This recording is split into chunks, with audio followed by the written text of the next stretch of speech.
विपक्ष का तीर किस तरह से निशाने पर लगा है और किस तरह से पूरी भारतीय जनता पार्टी नहीं गोदी मीडिया बौखला गई है और बीजेपी और गोदी मीडिया एक टूल किट के हिसाब से काम कर रही है। मुद्दा है विपक्षी गठबंधन इंडिया पर निशाना साधना, मगर विपक्ष कह रहा है प्रधानमंत्री नरेंद्र मोदी इंडिया विरोधी हैं और विपक्ष के इस मास्टर स्ट्रोक का जवाब देते नहीं बन रहा। मैं आपको आज बतलाने वाला हूं दोस्तों कि किस तरह से प्रधानमंत्री कार्यालय ने लॉन्च कर दिया है एक टूल किट और इस टूल किट में शामिल है गोदी मीडिया और भारतीय जनता पार्टी के तमाम मुख्यमंत्री और मंत्री एक एक करके आपके स्क्रीन पर। दोस्तों, सबसे पहले अरविंद केजरीवाल का देश के गृह मंत्री अमित शाह पर एक करारा हमला। अरविंद केजरीवाल कह रहे हैं लगता है तीर सही निशाने पर लगा है और मैं आपको बतलाता हूं कि आखिर अमित शाह के बारे में अरविंद केजरीवाल ऐसा क्यों कह रहे हैं, क्योंकि एक अरसे बाद अरविंद केजरीवाल के उग्र तेवर दिखाई दे रहे हैं। क्योंकि देश के गृह मंत्री अमित शाह ने यह ट्वीट किया था जो आपके स्क्रीन पर है।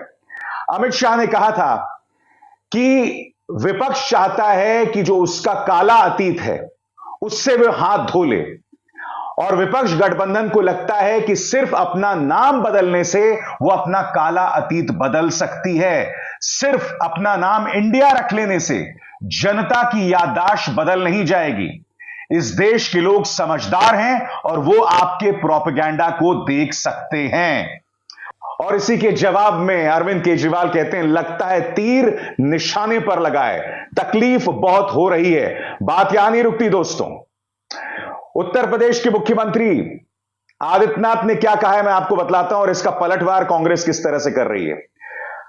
आदित्यनाथ कह रहे हैं कि सिर्फ अपना नाम बदलने से आपका खेल नहीं बदल जाता, it is India versus India. इसका जवाब पवन खेरा देते हैं एक थे श्री अजय सिंह बिष्ट, फिर वो योगी आदित्यनाथ कहलाने लगे। मैं आपको याद दिलाना चाहूंगा कि मुख्यमंत्री आदित्यनाथ का असली नाम अजय सिंह बिष्ट है और इसी को लेकर तंज कसा जा रहा है कांग्रेस की तरफ से। मगर मैंने आपको बताया ना, एक बाकायदा टूल किट काम कर रहा है। तमाम मुख्यमंत्रियों को फरमान जारी कर दिया गया है कि इंडिया पर बोलो। प्रधानमंत्री नरेंद्र मोदी का जो शर्मनाक बयान था जिसमें उन्होंने विपक्षी गठबंधन इंडिया की तुलना आतंकवादियों से कर डाली थी, उन्होंने इंडिया को आतंकवादी संगठनों से जोड़ दिया था। क्योंकि याद कीजिए प्रधानमंत्री ने क्या कहा था। प्रधानमंत्री ने कहा था कि ईस्ट इंडिया कंपनी में भी इंडिया है, इंडियन मुजाहिदीन में भी इंडिया है, तो इंडिया नाम रख लेने से कोई महान नहीं बन जाता। प्रधानमंत्री की शब्दावली पर विपक्ष बहुत ज्यादा हमलावर हो रहा है। दोस्तों, मैं आपसे फिर सवाल पूछना चाहता हूं जो कल मैंने पूछा था। राहुल गांधी ने सिर्फ इतना कहा था कि नीरव मोदी, ललित मोदी, ये लोग देश का पैसा लेकर विदेश चले गए और तब उन्होंने मोदी सरनेम को चोर शब्द से जोड़ा था। इस मुद्दे को लेकर उन्हें 2 साल की सजा सुना दी गई, उनकी सांसदी चली गई। मगर यहां प्रधानमंत्री तो इंडिया की तौहीन कर रहे हैं। उस शब्द को उन्होंने आतंकवादी संगठन और ईस्ट इंडिया कंपनी से जोड़ दिया। अब कौन मुकदमा दायर करेगा प्रधानमंत्री के खिलाफ, बताइए। तो जैसा कि मैं आपको बतला रहा हूं दोस्तों, बाकायदा एक टूल किट काम कर रहा है और मैं आपको बतलाता हूं किस तरह से। मैं आपको बतलाऊंगा कि तमाम मुख्यमंत्री क्या कह रहे हैं। मगर देखिए, गोदी मीडिया पेन किलर पत्रकारिता की मिसाल आपके सामने। इंडिया नाम और काम गड़बड़। आगे देखिए, इंडिया तो मुजाहिदीन में भी है, खुलेआम एक चैनल ये कह रहा है दोस्तों। यानी कि जिस तरह से प्रधानमंत्री विपक्ष की तुलना आतंकवादियों से करते हैं, उसी का अनुसरण, उसी का अनुमोदन जी न्यूज कर रहा है। इंडिया अंग्रेजों की कंपनी भी थी। ये हैं पेन किलर से परेशान पत्रकार। आगे देखिए, विपक्ष के इंडिया पर सबसे बड़ा वार। कोई प्रधानमंत्री से एक सरल सा सवाल नहीं पूछ रहा कि प्रधानमंत्री ये बतलाने का कष्ट करें कि इंडिया को आतंकवादी संगठन से क्यों जोड़ा। और उससे भी बड़ी बात, विपक्ष के लिए इतनी बड़ी नफरत, जबकि आप विदेशी जमीन में जाके कहते हैं कि इंडिया मदर ऑफ डेमोक्रेसी है। मीडिया की सुपारी दोस्तों आगे आपके सामने। इंडिया वर्सेस इंडियन मुजाहिदीन कौन सही। देखिए दोस्तों, टाइम्स नाउ नवभारत ने कितनी चालाकी से, कितनी शैतानी से अपने कार्यक्रम का नाम रख दिया है। इन्होंने लिखा है इंडिया वर्सेस इंडियन मुजाहिदीन। यहां तुलना की जा रही है दोस्तों, विपक्षी गठबंधन की तुलना की जा रही है आतंकवादी संगठन से। मैं फिर कह रहा हूं आपसे, फिर पूछ रहा हूं, यह सुपारी नहीं तो आखिर क्या है? आगे देखिए, राहुल ममता का इंडिया मोदी ने धो दिया, नरेंद्र मोदी का पलटवार गेम चेंजर या बैकफायर। फिर ये देखिए आपकी स्क्रीन पर न्यूज 18 का यह पत्रकार, जिस पर दंगा भड़काने को लेकर केसेस दर्ज हैं, कह रहा है east India company, popular front of India, Indian Mujahideen, India नाम रखने से कुछ नहीं होगा। विपक्ष ने इंडिया नामकरण पर मोदी का सबसे बड़ा अटैक, नाम पर कोहराम। और यहां पर अब गोदी मीडिया को सर्जिकल स्ट्राइक भी याद आ रही है। गठबंधन के नाम पर मोदी स्ट्राइक, जेपी नड्डा का विपक्ष पर बड़ा वार। वैसे जेपी नड्डा साहब ने क्या कहा है वो मैं आपको बतलाऊंगा, मगर दोस्तों हो क्या रहा है, समानांतर तौर पर विपक्ष को आतंकवादी संगठनों से जोड़ा जा रहा है और दूसरी तरफ से अभी से मीडिया ने भारतीय जनता पार्टी का प्रचार शुरू कर दिया। हालांकि जो तमाम मिसालें मैंने आपको दी उस सब में प्रचार था, मगर कल किस तरह के कार्यक्रम चलाए गए प्राइम टाइम में, जो बता रही है कि इस वक्त प्रधानमंत्री कार्यालय से कैसा संदेश आया है, बीजेपी में किस तरह की बौखलाहट। ये देखिए, अयोध्या में राम मंदिर के उद्घाटन का उद्घोष, क्या जरूरत थी इसकी बताइए। और यहां देखिए पापा की परी क्या कह रही है, प्लान तैयार, एक बार फिर 300 पार। जाहिर सी बात है, एक बार फिर 300 पार भारतीय जनता पार्टी के लिए है। अभी चुनाव को 1 साल से कम का वक्त रह गया है, मगर अभी से मीडिया जो है अब की बार चुनाव प्रचार कर रहा है। अपने आप में कितनी अजीबोगरीब बात है ना दोस्तों। संसद के अंदर विपक्ष को बोलने नहीं दिया जाता, खुलेआम पक्षपात दिखाई देता है। प्रधानमंत्री नरेंद्र मोदी विपक्षी गठबंधन की तुलना आतंकवादियों से करते हैं। फिर एक टूल किट काम करता है जिसमें करोड़ों घरों तक पहुंचने वाला मीडिया इस तरह से विपक्ष को बदनाम करता है। मैं इसलिए बार बार कहता हूं, चुनावी मुकाबला बराबरी का नहीं है, क्योंकि जब मीडिया 99% मीडिया इस तरह से भारतीय जनता पार्टी के पक्ष में प्रचार करेगा तो विपक्ष को अपनी बात रखने का मौका कहां से मिलेगा।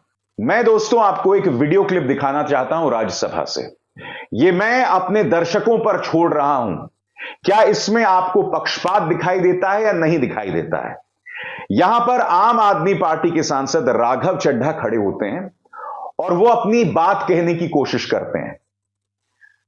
राज्यसभा के सभापति और उपराष्ट्रपति जगदीप धनखड़ उनसे बार बार कहते हैं पॉइंट ऑफ ऑर्डर पर आइए, पॉइंट ऑफ ऑर्डर पर आइए। राघव चड्ढा अपनी बात कह रहे हैं और फिर उसके बाद जगदीप धनखड़ तंज कसते हैं कि तुम अभी छोटे हो, बड़े लोगों से सीख लो। वहां पर राघव चड्ढा कहते हैं कि मैं चाहता हूं कि जिस तरह से संजय सिंह को निलंबित किया गया है उस पर वोट डिवीजन हो, यानी कि पूरे जो राज्यसभा है उसकी राय मांगी जाए और उस पर वोटिंग हो, जो उनका संवैधानिक अधिकार है और जो गलत भी नहीं है। इस मांग को सिरे से खारिज कर देते हैं जगदीप धनखड़। मैं चाहूंगा आप उस वीडियो को देखें। उस वीडियो में देखेंगे कि जगदीप धनखड़ किस तरह से एक युवा सांसद पर ताना कसते हैं और उसके बाद उनकी मांग को अनसुना कर देते हैं। सुनिए। आम आदमी पार्टी के एक साथी संजय सिंह को सस्पेंड करने का जब मोशन मूव किया गया और आपने उस मोशन को वोटिंग के लिए कहा, तो मैं आपके समक्ष खड़ा था और मैंने डिवीजन मांगी। सत्ता पक्ष के पास आंकड़े नहीं थे, विपक्ष के पास आंकड़े थे। मैंने कहा डिवीजन, मैंने मांगी कि आप डिवीजन दीजिए, मतदान हो और मतदान के अनुसार तय हो कि सदस्य को सस्पेंड करना चाहिए कि नहीं करना चाहिए। Point number 1। Point number 2 sir, इस सदन के भीतर ऑब्स्ट्रक्शन, सुन लीजिए sir. One second, take your seat. You will have to. Sir मेरे को खत्म करने दीजिए। One second. You will have to understand what is meant by a point of order. Raise your point of order. That has to be contemporaneous to the situation in the House. Sir, that is the prevailing situation. No. This is the prevailing situation. You see, you are a young member. You will have to find guidance from seniors. Sir, You are this book. One second. Sir, You now are- I seek division right now No. on the suspension No, of no. Sanjay Singh. You- Sir, you I are- seek division right now Decline. on the suspension of Sanjay Singh. Sir, right now, this book doesn't Decline. differentiate between a young member or an old member, sir. Papers. This book doesn't differentiate between a Papers young or should an be old laid member. on the table. अब मैं आपसे फिर सवाल पूछना चाहता हूं दोस्तों, ऐसे में क्या यह कहा जा सकता है कि विपक्ष और सरकार के बीच में लेवल प्लेइंग फील्ड है? यह फैसला आपको बतौर दर्शक करना है कि यहां पर राज्यसभा के सभापति ने जो मिसाल कायम की, क्या वो पक्षपात से ऊपर उठकर अपनी बात कर रहे थे? क्योंकि ये वही सभापति हैं, याद कीजिए, जब हिंडनबर्ग रिपोर्ट का जिक्र हुआ था तब खड़े हो गए थे कि देश को इस तरह से बदनाम नहीं किया जाएगा। अडानी की बात होती थी तो अचानक उग्र हो जाते थे। मैं यही तो समझना चाहता हूं, आखिर क्यों? मैंने आपको कुछ ही देर पहले प्रमाणित किया कि किस तरह से गोदी मीडिया को फरमान पहुंच चुका है, और यह फरमान आज की तारीख में तमाम मंत्रियों, मुख्यमंत्रियों के सामने भी है। सबसे पहले जेपी नड्डा, चुटकुला सुना रहे हैं नड्डा साहब। एक लड़का था जो अपने तमाम परीक्षाओं में फेल हो रहा था, उससे उसके सहपाठी और पड़ोसी नफरत करते थे। तब उनके मां बाप को लगा कि लोगों के नजरिए को बदलने के लिए उनका नाम बदल दिया जाए। क्या यह विपक्षी गठबंधन इंडिया जैसा नहीं सुनाई पड़ता? ये कह रहे हैं नड्डा साहब। इसीलिए तो अरविंद केजरीवाल ने कहा कि तीर निशाने पर लगा है। आपके स्क्रीन पर किरण रिजिजू कहते हैं कि राहुल गांधी देश के हितों के खिलाफ काम कर रहे हैं और इंडिया शब्द का इस्तेमाल करके लोगों को मूर्ख बना रहे हैं, बिल्कुल उसी तरह से जिस तरह से east India company, Indian Mujahideen और पॉपुलर फ्रंट ऑफ इंडिया ने देश के हितों के खिलाफ काम किया था। मैं फिर आपसे पूछ रहा हूं दोस्तों, इस ट्वीट में भारत का अपमान नहीं तो क्या है? यह बौखलाहट क्यों कि अब आप इंडिया शब्द का अपमान करने लगे हैं? मुख्यमंत्री आदित्यनाथ, कौवा अपना नाम हंस रख ले तो भी मोती नहीं चुगेगा। अमावस्या की काली रात को पूर्णिमा का नाम देने से वो शीतल और प्रकाशवान नहीं हो जाएगी। नाम बदलने से इनका मूल स्वभाव नहीं बदल जाएगा। ऐसे ही इंडिया का नाम लगा लेने से आत्मा और संस्कार में रची बसी विभाजनकारी सोच और भारत विरोधी दृष्टि समाप्त नहीं हो जाएगी। याद कीजिएगा, पवन खेरा ने कुछ देर पहले क्या कहा कि अजय सिंह बिष्ट को योगी आदित्यनाथ बदलने से तस्वीर नहीं बदल जाती। मामा जी, मध्य प्रदेश के मुख्यमंत्री शिवराज सिंह चौहान क्या कह रहे हैं आपकी स्क्रीन पर? बबूल ने अपना नाम गुलाब रखा है। इंडिया वाले बाबा से पूछना था कि क्या अब गुलाब से खुशबू आएगी? पलटवार कर रही है प्रियंका चतुर्वेदी। बौखलाहट, तिलमिलाहट जो छिपाए ना छिपे। प्रधानमंत्री जी, विपक्ष को जितना कोसना है कोसो, पर इंडिया का नाम और तुलना आतंक से न करो। जाकी रही भावना जैसी, प्रभु मूरत देखी तिन जैसी। एक जमाना होता था दोस्तों जब विपक्ष और सत्ता पक्ष में सिर्फ मतभेद हुआ करता था। पिछले 9 सालों में जिस तरह की राजनीति भारतीय जनता पार्टी ने किया है, वो मतभेद मनभेद में बदल गया है। अब एक तरफ तो विदेशी जमीन पर जाकर बड़ी बड़ी बातें करना, डींगे हाँकना देश के लोकतंत्र के बारे में, और दूसरी तरफ स्वदेश में आप विपक्ष का अपमान करते हैं, उसकी तुलना आतंकवाद से करते हैं। तो मित्रों, हिपोक्रेसी की भी कोई सीमा होती है। याद है प्रधानमंत्री जी ने क्या कहा था? हिपोक्रेसी की भी सीमा होती है। हिपोक्रेसी की भी कोई सीमा होती है। अभिसार शर्मा को दीजिए इजाजत। नमस्कार। स्वतंत्र और आजाद पत्रकारिता का समर्थन कीजिए, सच में मेरा साथी बनिए। बहुत आसान है दोस्तों, इस ज्वाइन बटन को दबाइए और आपके सामने आएंगे ये 3 विकल्प, इनमें से एक चुनिए और इस सफर में मेरा साथी बनिए।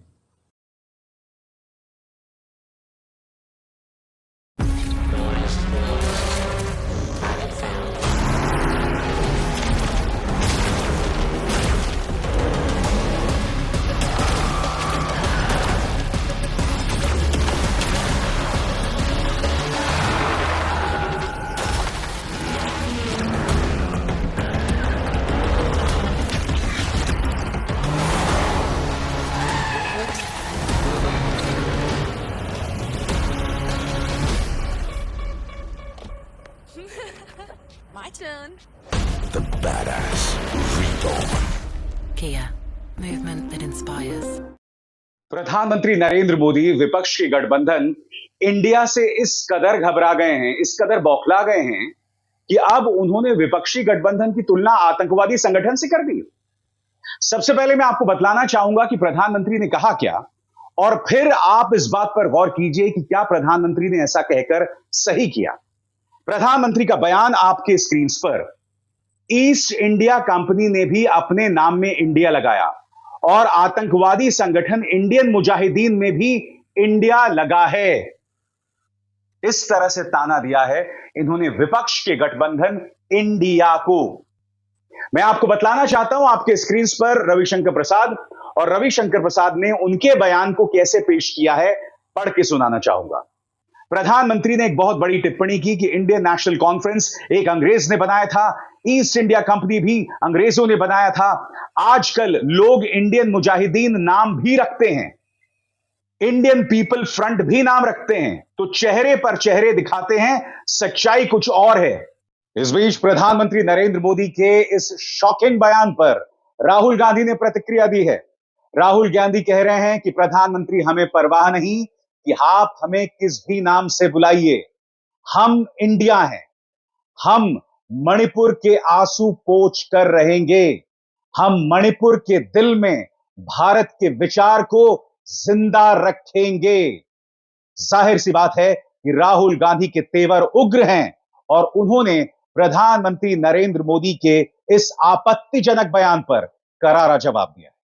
इस तरह से विपक्ष के गठबंधन की तुलना प्रधानमंत्री नरेंद्र मोदी ने आतंकवादी संगठन और ईस्ट इंडिया कंपनी से कर डाली। प्रधानमंत्री से मेरा सवाल, प्रधानमंत्री आप जानते नहीं हैं ऐसा कहकर आप विपक्ष को तो खैर हमले पर ले ही रहे हैं, जिसकी कड़े शब्दों में आलोचना होनी चाहिए, क्योंकि आप इस देश के विपक्ष को क्रिमिनलाइज कर रहे हैं, उसका अपराधीकरण कर रहे हैं, यहां तक कि आप उसकी तुलना आप आतंकवादी संगठन से कर रहे हैं। मगर विपक्ष के प्रति आपकी जो नफरत है, आपने जाने अनजाने में इंडिया का अपमान किया है।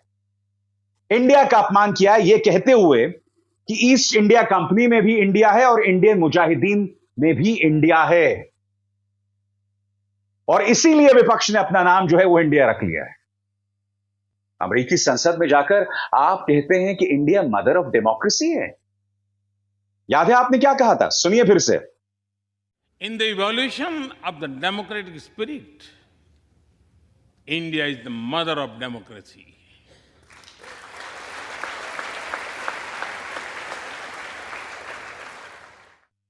प्रधानमंत्री, यही तो मैं आपसे समझना चाहता हूं। अगर इंडिया मदर ऑफ डेमोक्रेसी है तो क्या आपको अधिकार है कि आप अपने देश के विपक्ष की तुलना आतंकवादी संगठनों से करें? क्या यह तुलना जायज है? मैं आपको बतला दूं दोस्तों, इस मुद्दे पर कांग्रेस ने उग्र तेवर अपनाए हैं।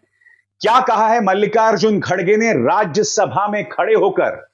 मल्लिकार्जुन खड़गे ये कह रहे हैं कि मणिपुर जल रहा है, वहां पर हालात बद से बदतर हो रहे हैं, और प्रधानमंत्री ईस्ट इंडिया कंपनी की बात कर रहे हैं। सुनिए उन्होंने क्या कहा। देखिए, जब इतने लोग, इतने रिप्रेजेंटेटिव्स 267 के तहत नोटिस सतत 4 दिन से देते आ रहे हैं, और ऐसा ये पहली बार तो नहीं है। इस सदन में भी जब एनडीए सरकार थी, बीजेपी सरकार थी, 2016 में उन्होंने स्वीकार करके चर्चा को उन्होंने एक चांस दिया। फिर लोकसभा में भी अनेक, जब कांग्रेस पार्टी थी तो उस वक्त भी ऐसा दिया गया। लेकिन आज मणिपुर जल रहा है, रेप हो रहे हैं, मणिपुर में मकाना जलाए, और आप वहां मणिपुर की बात हम कर रहे हैं, मणिपुर की बात हम कर रहे हैं, प्राइम मिनिस्टर ईस्ट इंडिया की बात कर रहे हैं। इंडिया मीन्स ईस्ट इंडिया बोल रहे हैं। और प्रियंका गांधी वाड्रा ने जो पलटवार किया है उससे पूरी बीजेपी हिल गई है। प्रियंका गांधी वाड्रा का बयान आपके स्क्रीन पर। प्रधानमंत्री जी, इतनी नकारात्मकता क्यों? Indian national developmental inclusive alliance, India के मूल भावना में संविधान की भावना है। देश के युवाओं को रोजगार, जनता को महंगाई से राहत, हर तबके की खुशहाली, किसानों श्रमिकों की भलाई, महिलाओं को सुरक्षा और सहायता, देश में एकता, प्रेम व शांति का सकारात्मक एजेंडा है। राजनीति के चलते इंडिया के लिए आपने नकारात्मक और अपमानजनक रुख अपना रखा है। बार बार देश के नाम के साथ नकारात्मक मायने जोड़ना आपके पद की गरिमा के प्रति उचित नहीं है। देश के लोग नकारात्मक नहीं, सकारात्मक राजनीति चाहते हैं। संसद में मणिपुर पर देश आपकी बात सुनना चाहता है। देश महंगाई और बेरोजगारी पर जवाब चाहता है, मगर प्रधानमंत्री के पास जवाब कहां? दोस्तों, जाहिर सी बात है कांग्रेस इस पर उग्र है। सुप्रिया सुनीत का बयान आपकी स्क्रीन पर। जब इंडिया सामने हो तो डर वाजिब है, और इंडिया को अपने सामने खड़ा देखकर प्रधानमंत्री मोदी डर गए हैं, घबरा गए हैं, बौखला गए हैं। लेकिन घबराइए मत मोदी जी, क्योंकि इंडिया पूरी तरह से मणिपुर के साथ खड़ा है। इंडिया मणिपुर के आंसू पोंछेगा, उनको ढांढस बंधाएगा। इंडिया पूरे देश की मोहब्बत मणिपुर तक पहुंचाएगा। ये इंडिया का वादा है। लेकिन आप कब तक रणछोड़ बने रहिएगा? आप कब बात करिएगा मणिपुर की? आप कब शांति की अपील करिएगा? 36 सेकंड मणिपुर पर बोलकर कुत्सित राजनीति करके आप बच जाइएगा। मणिपुर इस देश का हिस्सा है। आप प्रधानमंत्री हैं, कोई पार्ट टाइम टेलीप्रॉम्प्टर पढ़ने वाले नायक थोड़े ही हैं। इस देश के प्रधानमंत्री को मणिपुर में सदन में बोलने से क्या डर है? आज देश ये सवाल पूछ रहा है, कब तक भागे भागे फिरिएगा? और असलियत यह है कि आप पानी पी पी कर विपक्ष को कोसते कोसते आज इस देश के खिलाफ खड़े हो गए। आपने इस देश को, आपने इंडिया को ईस्ट इंडिया कंपनी और इंडियन मुजाहिदीन के समकक्ष खड़ा कर दिया, और इसके लिए आपको देश माफ नहीं करेगा। लेकिन एक सवाल है, क्या skill India, startup India, digital India, खेलो इंडिया, आपका new India, BJP for India, ये इंडियन मुजाहिदीन की एजेंट है क्या? प्रधानमंत्री, विपक्ष ने तो सिर्फ आपसे यही कहा था कि मणिपुर में आकर अपना बयान दीजिए। अब आप विपक्ष की तुलना जो है वो आतंकवादी संगठन से कर रहे हैं, ये जायज है क्या? क्या सोचकर आपने ये बात कह डाली? मैं आज देश की जनता ही नहीं, प्रधानमंत्री नरेंद्र मोदी से एक सवाल पूछना चाहता हूं। राहुल गांधी के मोदी सरनेम को लेकर जब उन्होंने नीरव मोदी का हवाला दिया था, ललित मोदी का हवाला दिया था, जो देश का पैसा लेके भाग गए थे, उस मुद्दे को लेकर राहुल गांधी को 2 साल की सजा सुनाई गई थी, यह कहकर कि राहुल गांधी सभी मोदियों का अपमान कर रहे हैं, पिछड़ी जाति का अपमान कर रहे हैं। यहां प्रधानमंत्री नरेंद्र मोदी ने इंडिया को ईस्ट इंडिया कंपनी और आतंकवादी संगठन इंडियन मुजाहिदीन से जोड़ दिया। क्यों? क्योंकि वो विपक्ष के इंडिया पर निशाना साधना चाहते थे। मैं आपसे समझना चाहता हूं, अगर राहुल गांधी ने मोदी सरनेम का अपमान किया सिर्फ यह कहकर कि किस तरह से ललित मोदी और नीरव मोदी देश का पैसा लेकर विदेशों में जाकर बैठ जाते हैं मोदी काल में, और चोर शब्द का इस्तेमाल कर रहे हैं वो, अगर वो सभी मोदियों का अपमान था, तो यहां प्रधानमंत्री क्या कर रहे हैं? यह बौखलाहट है दोस्तों, और इसके अलावा कुछ नहीं। और यह अहंकार बोल रहा है न सिर्फ भारतीय जनता पार्टी में, बल्कि प्रधानमंत्री के जरिए उनके तमाम नेताओं में। यही बात निशिकांत दुबे दोहरा रहे हैं दोस्तों। अभी कल ही माननीय रिंकिया के पापा ने, माननीय मनोज तिवारी ने क्या कहा था आपको? बेटा, पेट में बहुत दर्द है, कोई डॉक्टर? कोई डॉक्टर इतनी रात को? मेडिकल स्टोर वाला अपना दोस्त है, कोई मेडिसिन मंगाता हूँ ना। हेलो जी सर, आप? जी हाँ, मैं। कोई मेडिसिन? अरे बिना डॉक्टर को दिखाए कोई भी मेडिसिन कैसे दे सकते हैं आप? हाँ, पर इतनी रात को कोई डॉक्टर मिलना भी तो चाहिए। अरे अभी यहीं 10 मिनट के अंदर एक स्पेशलिस्ट डॉक्टर से मिलवा दें तो। वो कैसे? अरे जैसे banking, shopping, food delivery online पे, वैसे ही ऑनलाइन पे डॉक्टर से वीडियो कंसल्टेशन। ये तो हम लोगों ने कभी सोचा ही नहीं था। हाँ, तो आप सोच लीजिए ना। किसी भी हेल्थ केयर इशू के लिए स्पेशलिस्ट डॉक्टर की वीडियो होम डिलीवरी। अब डॉक्टर घर पे बस 10 मिनट में। Only on Medibuddy. Download now. Sir आए हो तो मुंह मीठा करके जाओ। क्या कहा था आपको याद है? विपक्ष को नामर्द बताया था। हकीकत यह है मनोज तिवारी जी, मर्दानगी या 56 इंच का सीना, इसकी बात तब होती है जब आप मुद्दों का सामना करें। विपक्ष में रहकर यह कहना कि भाई चीन को लाल आंख दिखाओ, यह तो बहुत आसान है, मगर सत्ता में आके चीन को लाल आंख दिखाना बात तब बनती है। वो आज भी भारतीय जमीन पर बना हुआ है।